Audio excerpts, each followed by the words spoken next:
السلام علیکم friends, welcome to my channel Iqra رشانس وائس۔ امید کرتی ہوں آپ سب خیریت سے ہوں گے۔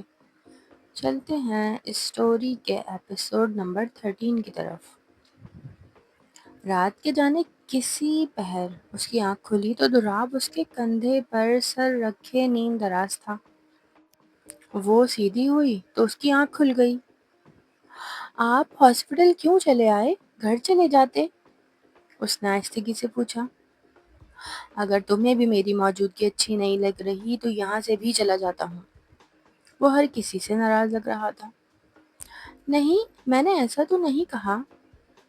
اس کی بکھری بکھری سی حالت دیکھ کر زرش کو بے حد ہمدردی محسوس ہوئی تھی۔ اسے اندازہ تھا دراب کس تکلیف سے گزر رہا تھا۔ اس نے باپ جیسی نعمت کو کھویا تھا۔ کہاں جا رہے ہیں؟ وہ اٹھ کر جانے ہی لگا تھا کہ زرش نے اس کا بازو تھاما۔ تمہیں اس سے کیا؟ اس نے بے رحمی سے ہاتھ چھڑایا۔ شاید یاد آ گیا تھا کہ وہ اس سے ناراض تھا۔ آپ کم از کم اس وقت تو ناراضگی نہ دکھائیں۔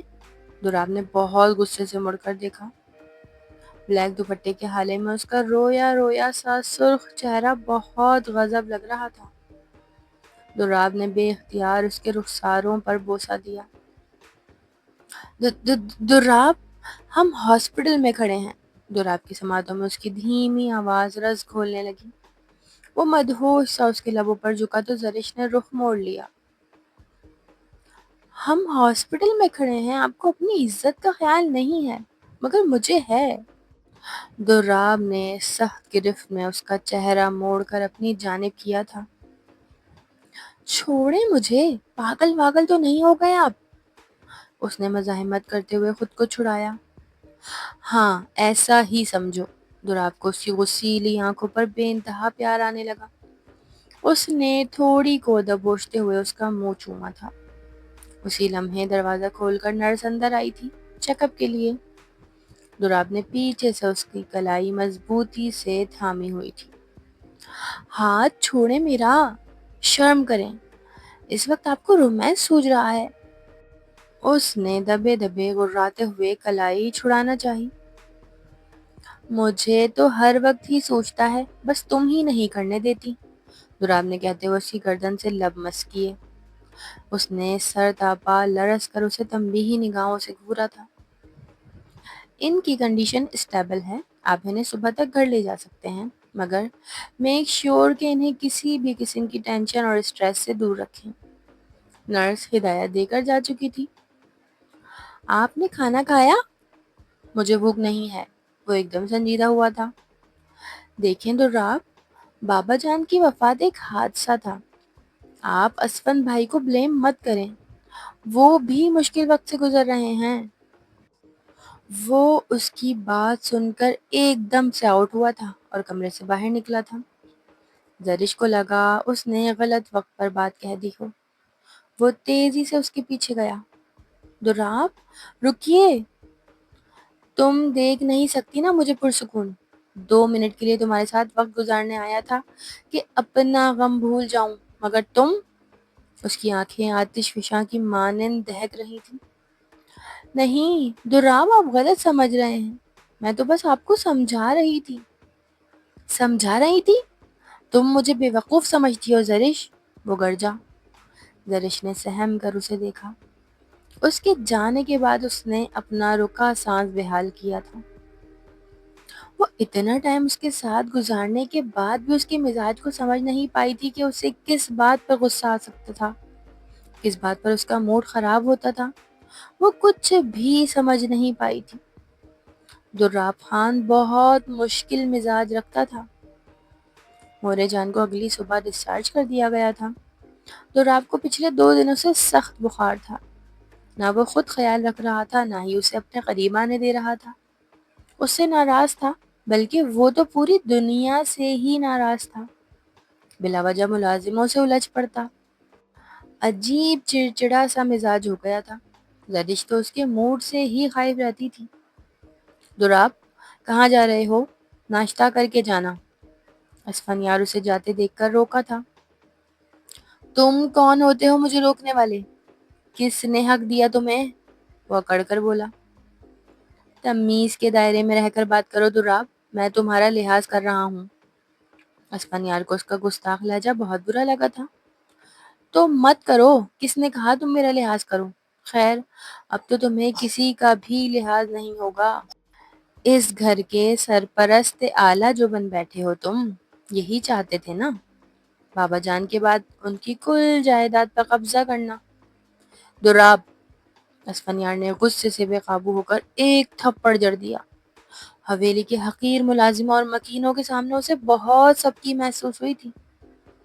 تم دکھی ہو، میں سمجھتا ہوں، مگر اس کا ہرگز یہ مطلب نہیں کہ تم اپنی فرسٹریشن مجھ پر نکالو۔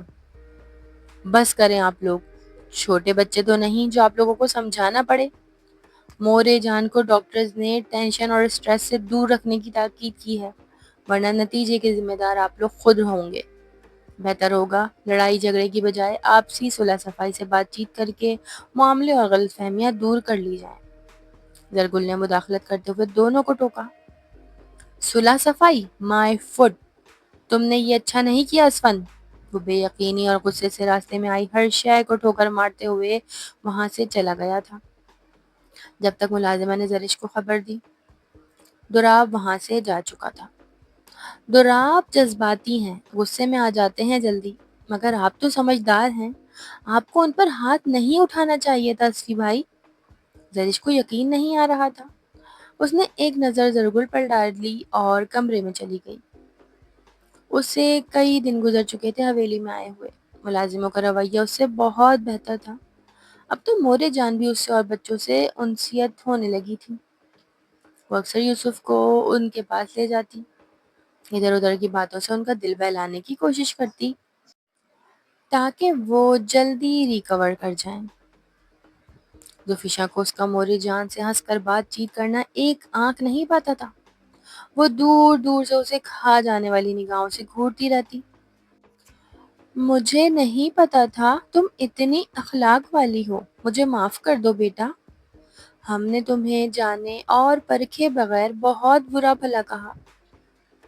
کوئی بات نہیں مورے جان، آپ میری ماں جیسی ہیں، مجھے آپ کی سخت بات بھی بری نہیں لگتی۔ اس نے یہ کہہ کر ان کا مان بڑھایا تھا۔ وہ خوش ہونے لگی۔ وہ بالکل زرش کی طرح ان چند دنوں میں ان کا خیال رکھ رہی تھی۔ یوسف کو میرے پاس چھوڑ جاؤ، تم کھانا کھا لو۔ اس نے بخوشی یوسف کو ان کے پاس بٹھا دیا تھا اور کھانا گرم کرنے کچن میں چلے آئی۔ ملازم اپنے کوارٹر میں جا چکے تھے۔ اس کے پیچھے زوفیشا بھی چلی آئی تھی۔ اگر چائے بنا رہی ہو تو میرے لیے بھی بنا لینا ایک کپ۔ مجھے لگا تم میرے ہاتھ کی چائے پینا پسند نہیں کرو گی۔ زرگل کو حیرت ہوئی تھی۔ خیر ایسی بھی بات نہیں، زوفی نے کہا۔ اس نے چائے کپ میں ڈال کر اس کی جانب بڑھائی تھی۔ زوفی کے ہاتھ سے گرم گرم چائے کا کپ پھسل کر اس کے پاؤں پر گر گیا۔ اس کی چیخوں سے حویلی کی دیواریں کانپ اٹھی۔ Oh my god, I am so sorry, میرے ہاتھ سے پھسل گیا کپ، وہ جلدی سے کہنے لگی۔ جلن اور تکلیف سے زرگل کی آنکھوں میں آنسو آ گئے۔ زری کیا ہوا؟ یہ چائے کیسے گری؟ اسفند اس کی آواز سن کر دوڑا چلا آیا تھا۔ اسے زرگل کی فکر میں ہلکان ہوتا دیکھ کر زوفیشا سے برداشت نہ ہو سکا۔ وہ تن فن کرتی وہاں سے چلی گئی۔ وہ پوری رات دراب کا انتظار کرتی رہی تھی۔ پریشان تھی، فکر مند تھی۔ اس کا فون بھی بہت بار ٹرائی کر چکی تھی مگر فون مسلسل آف آ رہا تھا۔ اسی وقت ملازم اس کا بیگ اور ضروری اشیاء لینے آیا تو ملازمہ نے آ کر اسے اطلاع کی۔ اس کے پیروں تلے زمین نکل گئی۔ کیا مطلب؟ اسلام آباد چلے گئے؟ ان کی طبیعت ٹھیک نہیں ہے، ایسے کیسے اسلام آباد چلے گئے؟ وہ بے یقین تھی۔ ملازمہ نے مورے جان کو اطلاع دی تھی۔ تم جانتی ہو نا وہ تمہارے بابا جان سے کتنا اٹیچ تھا، اس لیے ڈسٹرب ہوگا، اسے کچھ دن اکیلے رہنے دو، مورے جان نے کہا، مگر اس کا دل نہیں مان رہا تھا۔ اگر آپ اجازت دیں تو میں چلی جاؤں ان کے پاس؟ یہ تو اور بھی اچھی بات ہے زری، ایسے میں بھی مطمئن رہوں گی کہ تم اس کا بہتر خیال رکھ سکتی ہو۔ بہت شکریہ مورے جان۔ اس کی جان میں جان آئی تھی۔ اس نے اپنی چند ضروری اشیاء پیک کی تھی، مگر دوراب کے لیے الگ سے ایک بیگ تیار کیا تھا اور اسی شام وہ ڈرائیور کے ساتھ اسلام آباد نکل چکی تھی۔ رکو تو صحیح یار، مجھے دیکھنے دو، اسفن نے قدرے غصے سے اسے ڈانٹا۔ آپ کے جسم کا کوئی حصہ جلے تو میں آپ سے پوچھوں کتنی تکلیف ہوتی ہے، وہ آنسوؤں بھری آنکھوں سے بولی۔ یقین کرو اس وقت تمہیں ایسی حالت میں دیکھ کر مجھے زیادہ تکلیف ہو رہی ہے گل، اس کی بھیگی آنکھوں میں دیکھتے ہوئے دھیمے سے بولا۔ مل گیا نا آپ کو سکون، آپ تو یہی چاہتے تھے، اسی لیے مجھے یہاں روکا تھا آپ نے۔ زرگل، تم خواہ میں مجھ سے الجھ رہی ہو، میرا بھلا کیا قصور اس میں؟ وہ ضد ہوا تھا۔ نہیں، تمہارا کوئی قصور نہیں، سب قصور میرا ہی ہے، وہ اٹھی اور غصے سے چلی گئی۔ گل، اسفن لمبی سانس کھینچ کر غصہ دبایا اور اسے کھینچ کر دوبارہ بٹھایا تھا۔ چھوڑیں مجھے، مجھ سے جھوٹی ہمدردی کرنے کی ضرورت نہیں ہے۔ شش، خاموشی سے بیٹھو، اسفی نے اس کے لبوں پر انگلی رکھتے ہوئے سخت تنبیہ کی تو مرعوب سی ہو کر رہ گئی تھی وہ۔ ایک تو تم عورتوں کو کوئی بھی بات سمجھانا بہت مشکل ہے، وہ بڑبڑایا تھا۔ کیا کہا آپ نے؟ کچھ نہیں گل، چپ بیٹھو۔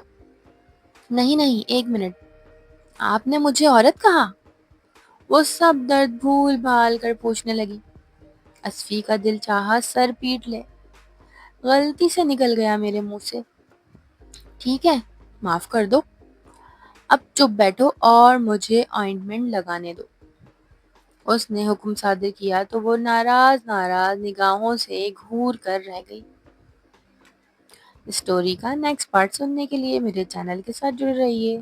آپ کو میری اسٹوری کیسی لگی ہے پلیز کمنٹ باکس میں اپنی قیمتی رائے کا اظہار ضرور کر دیجیے گا۔ اگر اسٹوری پسند آئی ہو تو پلیز ویڈیو کو ایک لائک ضرور دے دیجیے گا۔ Thank you so much for watching, please like, comment, share and subscribe.